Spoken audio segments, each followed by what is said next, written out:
Hello and welcome to another roundtable. My name is Russell Bundy, and on the roundtable today we have got the evolution of content creation in the immersive intelligence era. I'm actually very excited to talk about this one, as Christopher well knows me very well. And what we'll do is we'll do a quick introduction with everybody on the panel, and then we'll get straight into this because there's a ton of stuff to talk about in this. So I'm very excited to talk about this. So we'll start with Eddie, then we'll go to Lizzie. Sorry, Lizzie, is it? Lizzie, okay. Hamilton, and then we'll go over to Christopher last. So over to you, Eddie. Quick introduction from yourself. Russell, thank you, and it's a complete pleasure to be over here. And thank you to Christopher for, making this happen. So a little bit about me. So I've been in the AR/VR space since 2016. I run a small startup called XROM, and I'm in the field of basically business of evangelizing and educating AR/VR industry, the ecosystem here in India. I also lead the Metaverse division at Shemaru Entertainment. Yeah, that's for me. Thanks very much, Eddie. And over to you, Lissy. You're gonna have to correct me. I'm sorry. I'll keep getting it wrong. You can unmute and just tell me. It'll be easier. You need to unmute your microphone so that we can hear you. There we go. I'm a publicist, so content creation is a big bulk of the work that I do. And basically, it's using the tools that we have now to get a message out. And sometimes it could be super creative, and sometimes it's just bare bones. But content creation right now is really running the gamut. And as far as your imagination can stretch is what content creation can do for you. And it is Lissy? Lisi. Thank you very much. There you go. Thank you very much. That's what I need to hear. Thank you. Hamilton, over to you. A quick introduction from yourself. I'm called Hamilton, all the way from Kenya, and I'm happy to be here courtesy of Lynn Gitau. And being in the content creation and the AI, it has been a game changer for most content creators.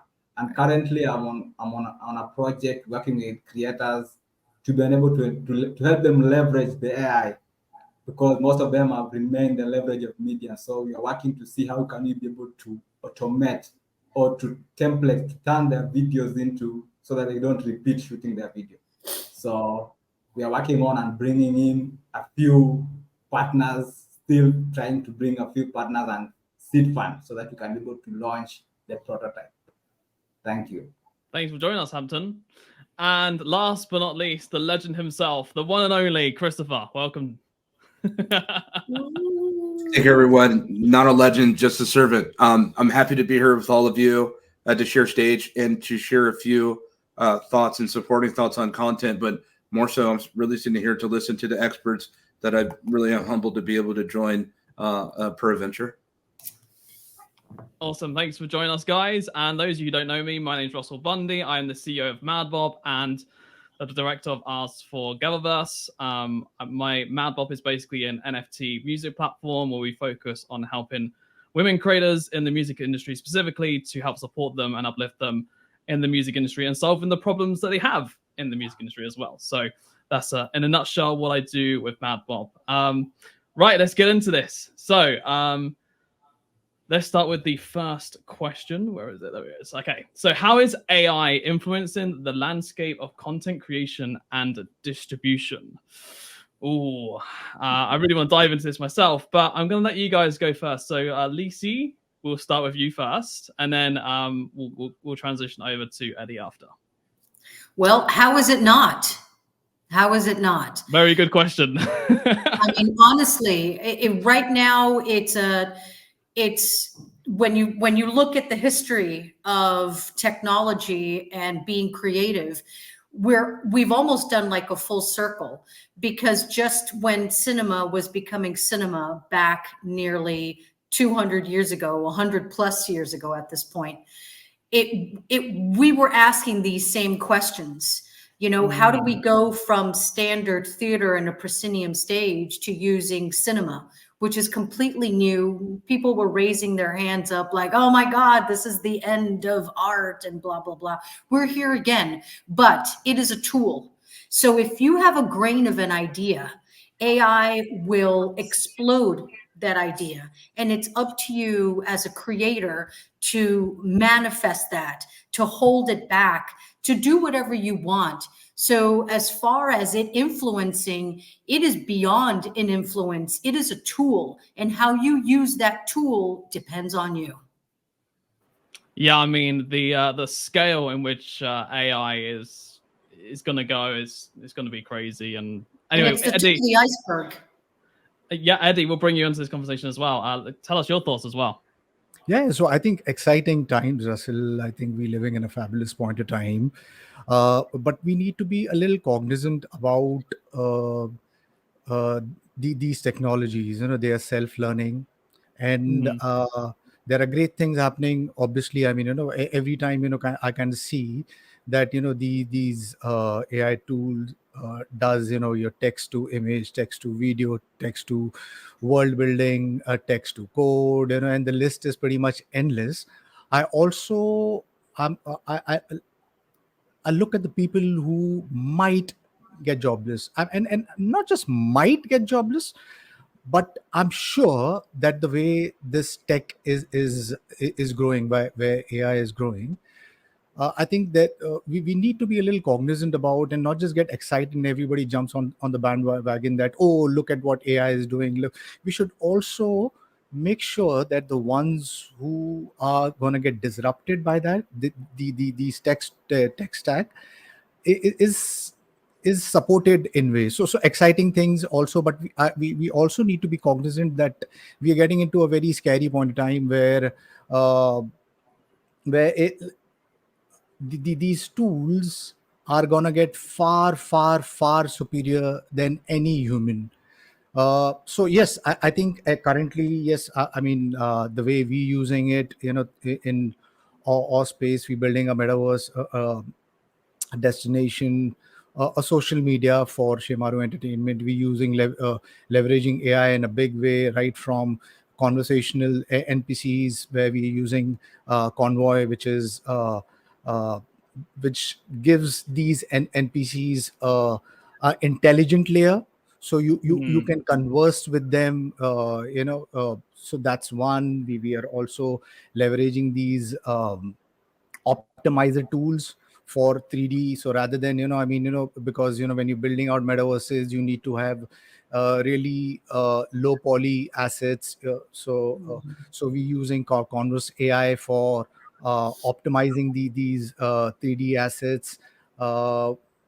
And there's so many other things, I mean, the list goes on. Obviously right now, so Sora is doing it's all over the Twitterverse, Xverse, if you might say that, how it's creating these photorealistic content. So yes, I think exciting times, but I hope that there's a group of people also thinking about what's going to happen in the next 5 years at the rate at which AI stack is accelerating. Yeah, I mean, I'm going to jump on this because I have a lot to say about this.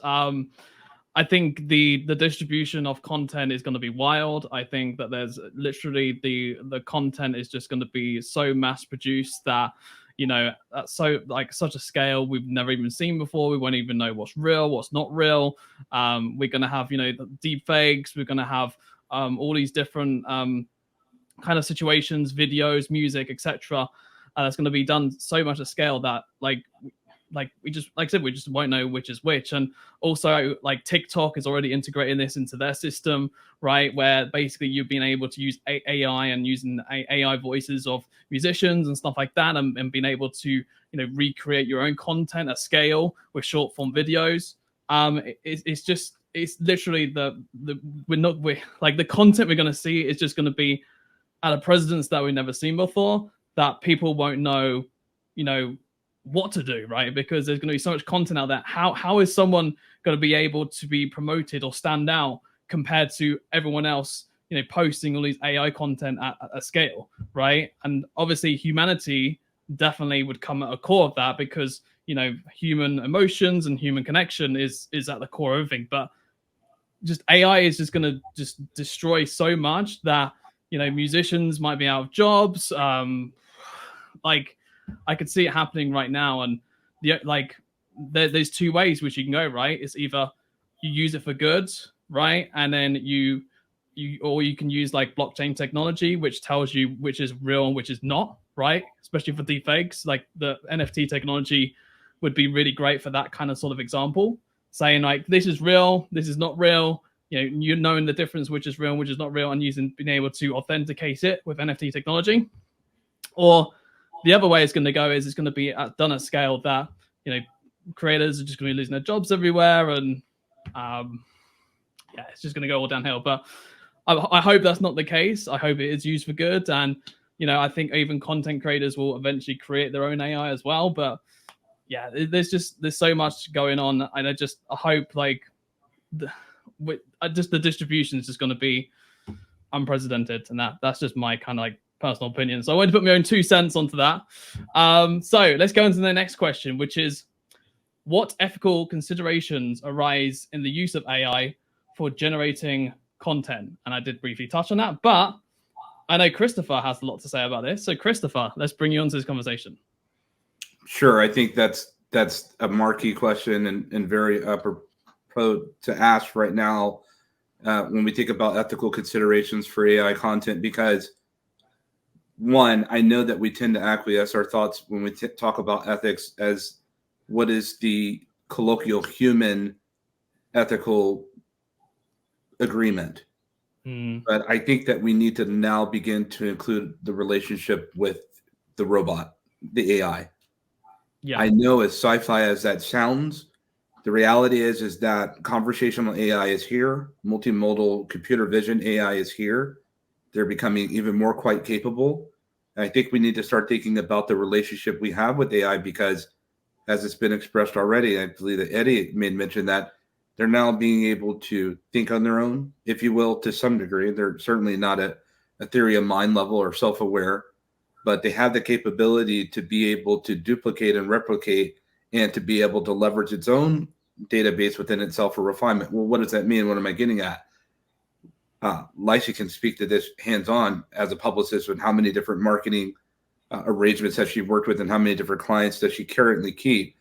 When she knows they're deploying for a campaign, there are so many content creators ready to create content. Right. But Lysa, it seems to me that when we're switching the content creators from human to AI deployment content creators, there needs to be an ethical consideration on how they govern to be able to create the kind of content that they're about to deploy and that they're about to distribute, absent having a human's input, if you will. It's clearly the wild, wild west all over again. I mean, I agree with that.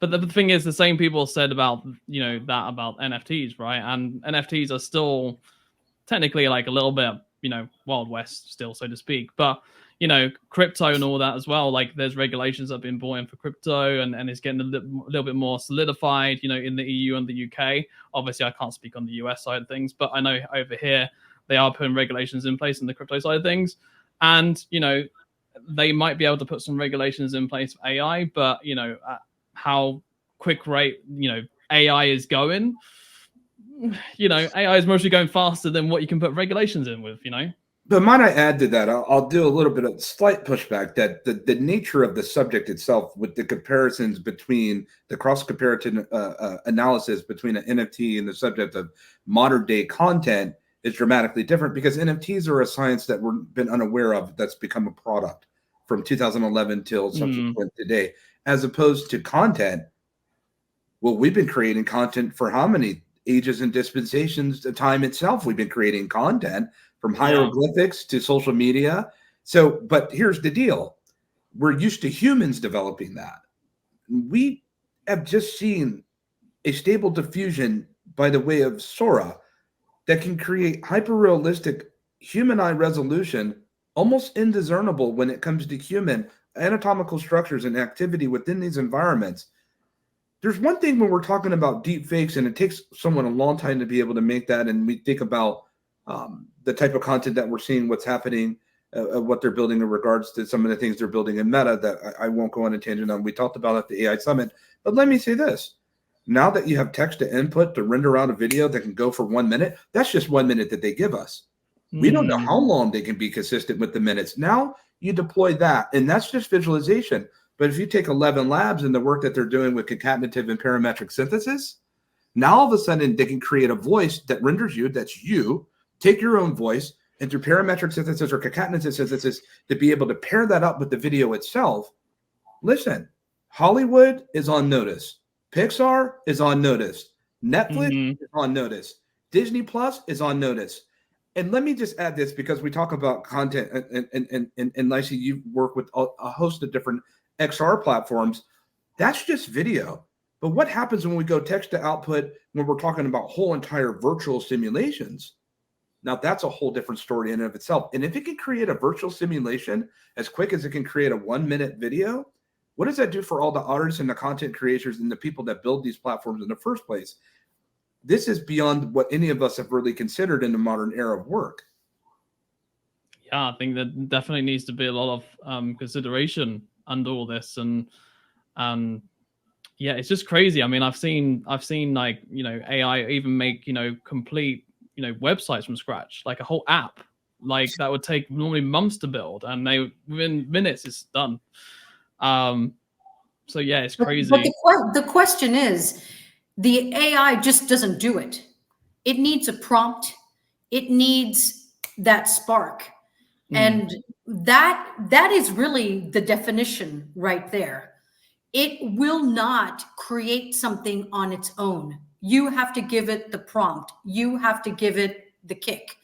So either we unplug altogether, or we are very much aware of what we are contributing to the AI ecosphere, so to speak.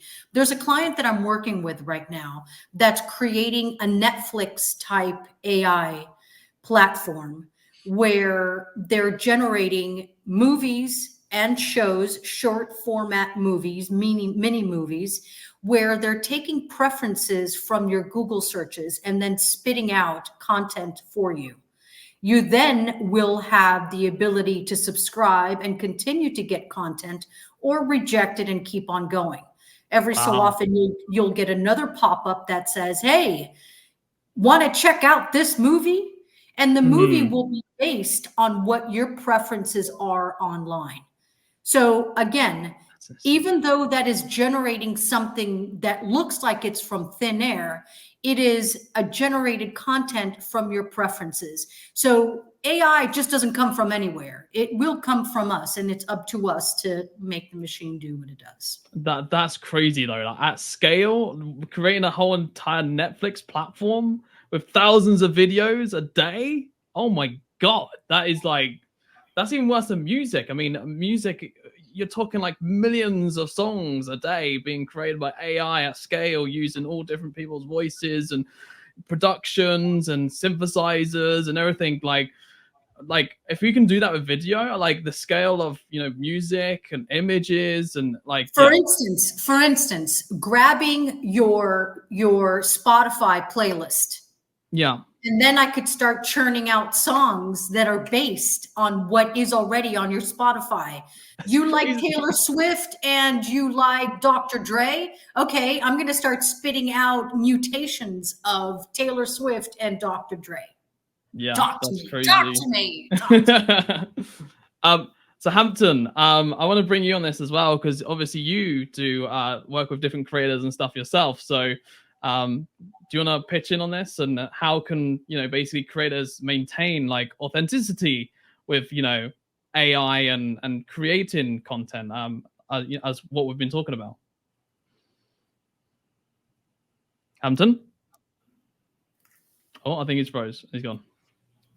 Okay, Eddie, we'll bring you in on this. What's your thoughts, Eddie?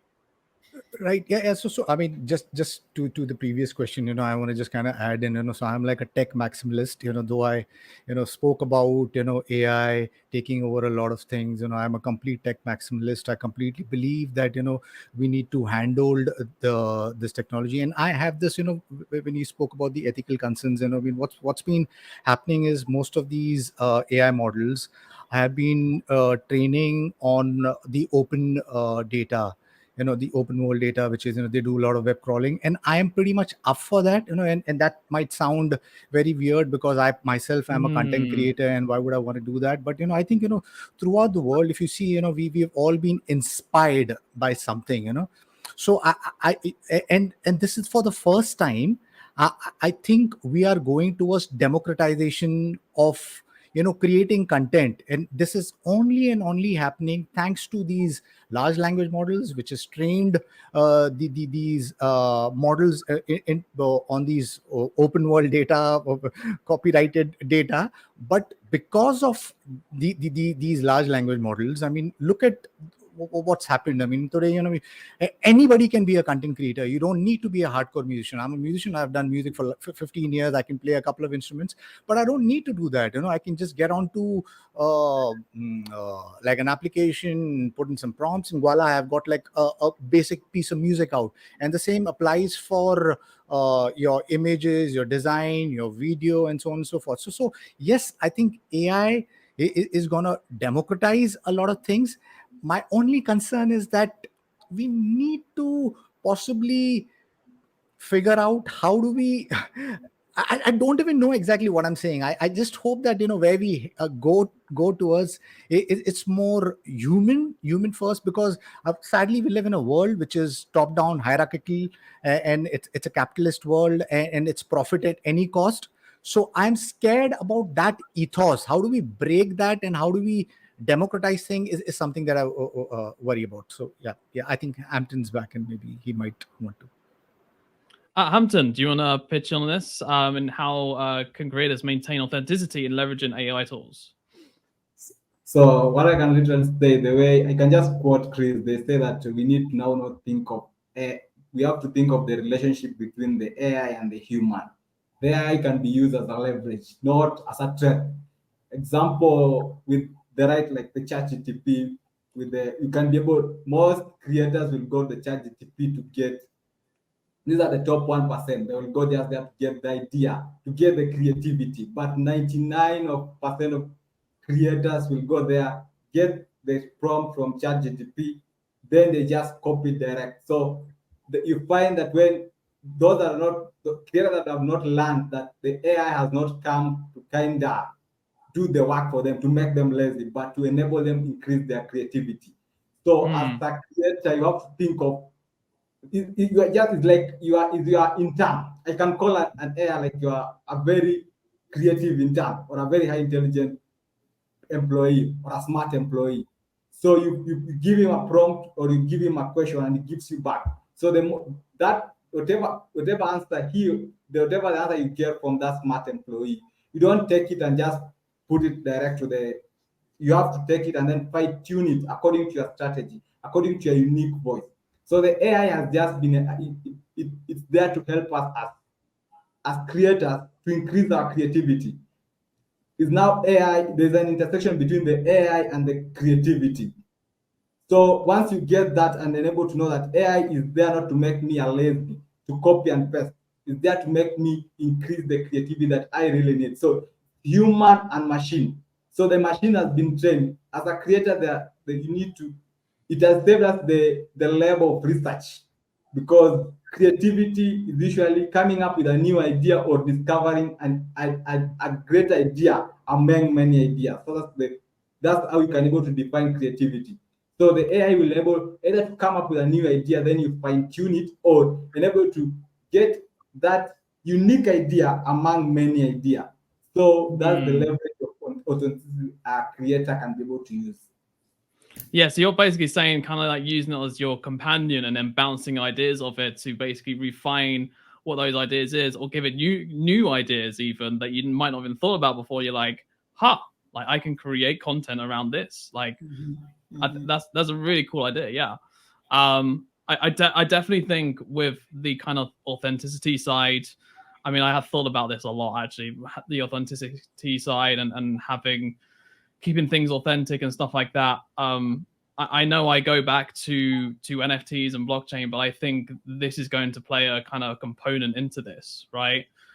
Like, for example, how do you tell the difference between a real video and a fake video, right? If you're watching these AI Netflix short films, how do I know which has been done by a real actor, and how do I know which has been done by the AI? Well, you will know because you're participating in a subscription service and you're benefiting from preferences. You're benefiting from content that you're very much into because it's your preferences. And then you'll have the ability to share it with your community. And then the AI will then start spitting out content that's based on your community. So you build an audience that starts with just you. So you know it. You know that you're participating in this.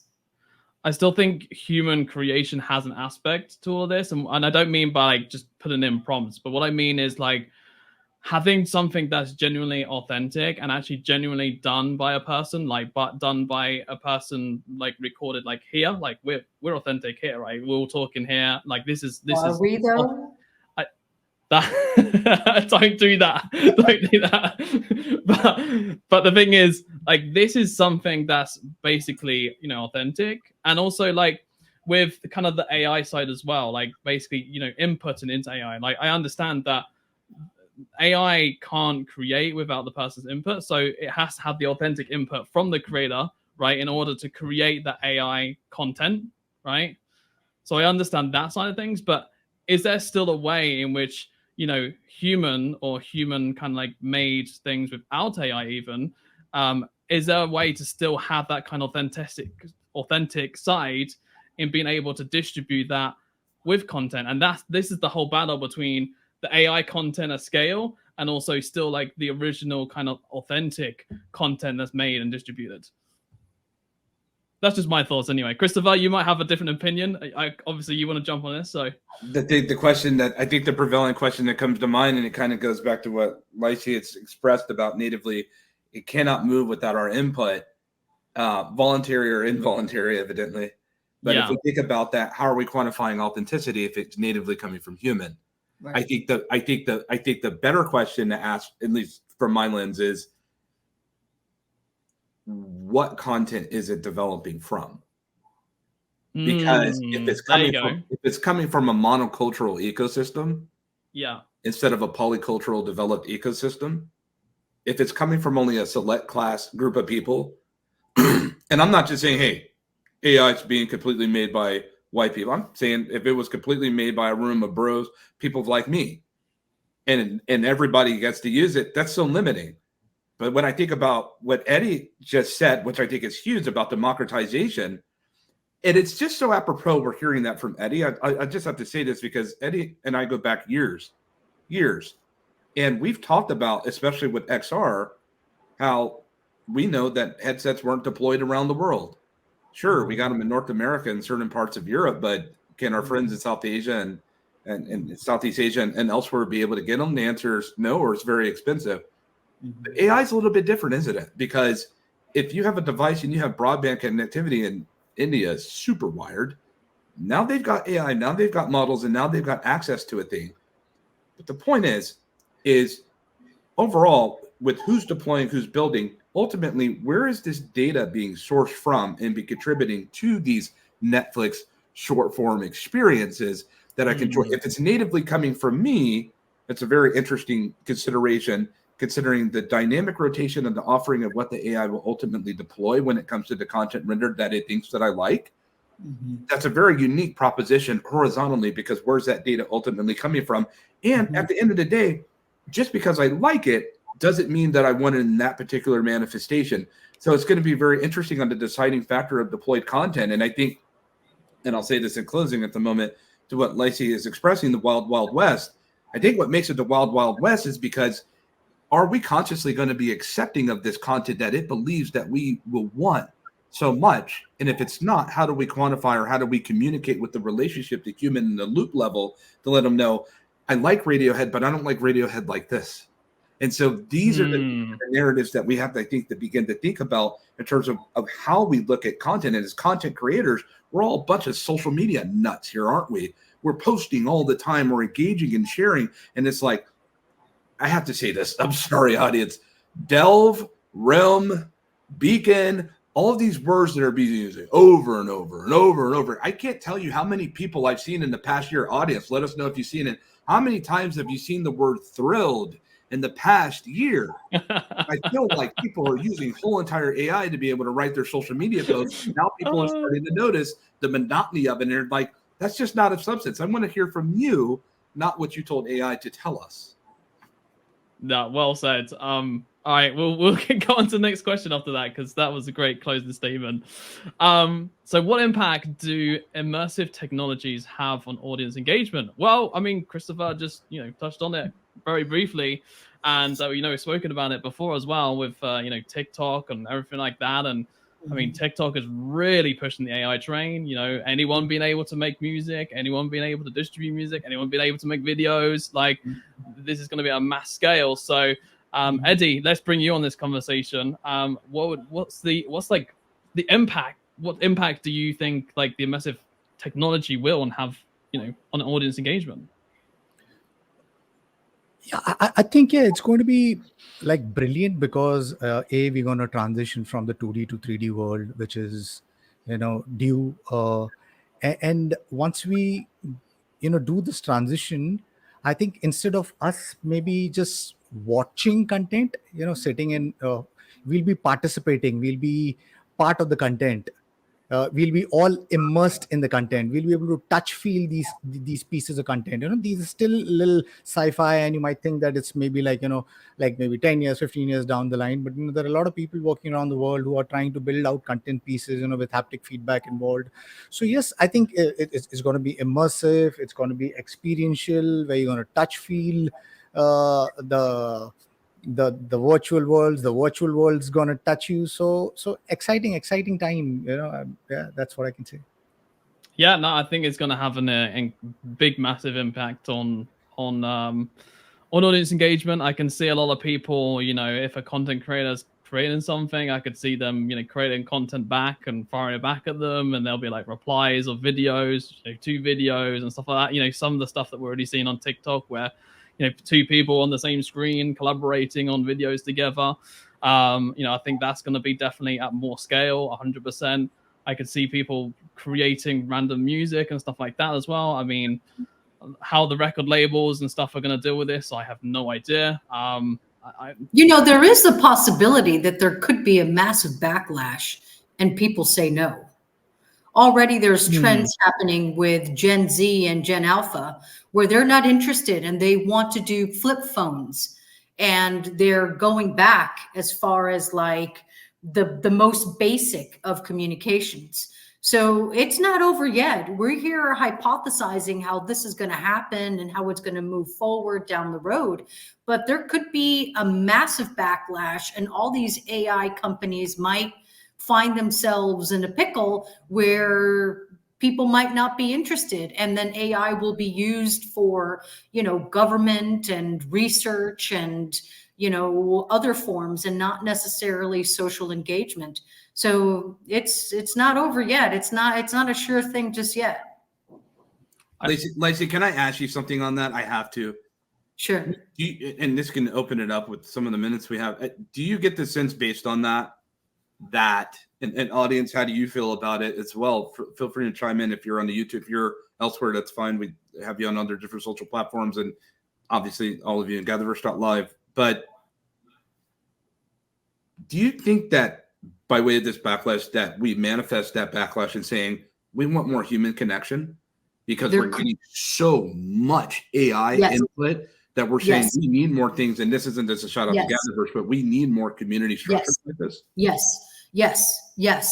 And things like the coronavirus pandemic made a lot of people reconsider, like, what the hell are we doing? Yeah. We're literally on this planet for about 5 minutes. Right. I want to connect. Being deprived of the connection during lockdowns made us really yearn for that. Wow. One of the reasons why VR and XR exploded because people wanted to connect. Zoom became Zoom because people wanted so desperately to connect.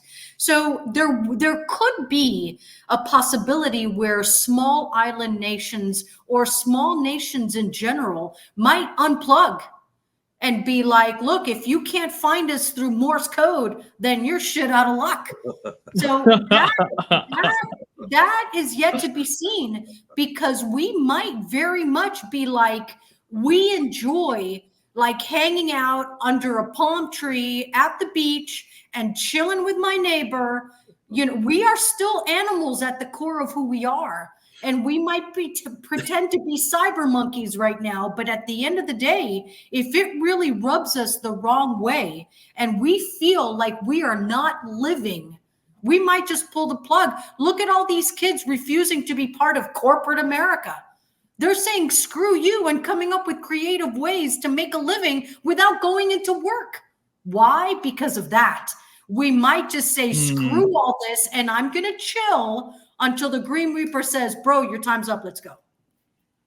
Just saying.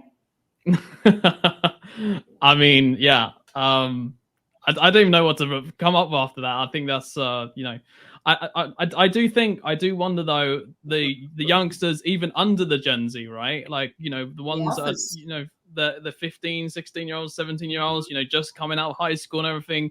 You know, what are they gonna do? You know, how is that gonna transition with them? And you know, where are they gonna head? Are they some of them are gonna cuss us out and say, "My goodness, what did you leave us? Is this what you turned?" I'm serious. Some of them are gonna cuss us out, and some rightfully so, and say, "This is what you innovated. This is what you consider making the world a better place. This world is more worse than it's ever been before, based on what we've read before.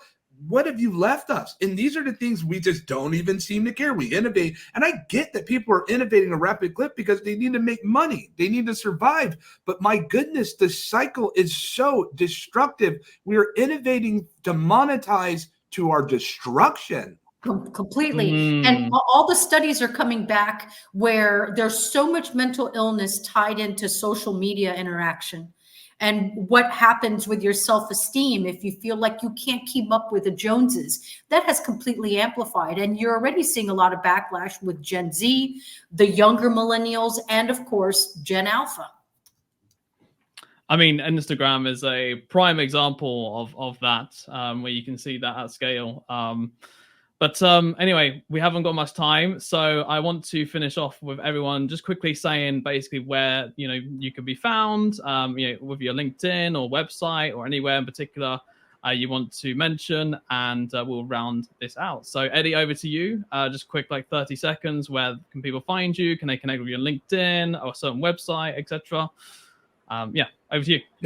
Yeah, so xro.in, that's where I think maybe it's the best way to kind of find me, plus LinkedIn. And then, yeah, I host 2 podcasts. One is called XROM, which is the first of its kind AR/VR podcast in the country. Then there's another one called The Ones Changing the World, which is India's first future tech meets sustainability podcast. Yep, that's me.